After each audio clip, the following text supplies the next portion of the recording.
लाडकी बहीण योजनेवरून सत्ताधारी आणि विरोधकांमध्ये जुंपली आहे। एकीकडे बहिणीच्या पराभवासाठी ताकद लावायची आणि दुसरीकडे लाडकी बहीण योजना आणायची। विरोधी पक्षनेते विजय वडेट्टीवार यांनी अजित पवारांना हा जोरदार टोला लगावलाय। तर काही बहिणी श्रीमंत तर काही बहिणी गरीब असतात, असं उत्तर यावर भरत गोगावले यांनी दिलंय।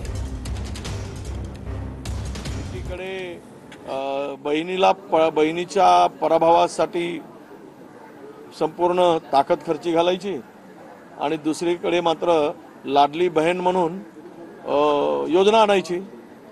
तर दुसरी एकीकडे राज्यामध्ये महिलावरील अत्याचार अन्याय वाढवायचे, त्याच्यावर कारवाई करायची नाही आणि आपल्या बहिणीची इज्जत सगळी रस्त्यावर त्यांचा खून होतो, बहिणीची इज्जत अब्रू लुटली जाते, त्यावेळेस डोळ्यावर पट्टी बांधायची। बहिणी श्रीमंत असतात, काही बहिणी गरीब आहेत, तर त्याप्रमाणे थोडं चालावं लागतं ना। आता हे सरकार गरिबांसाठी आहे, श्रीमंतांसाठी नाही आहे।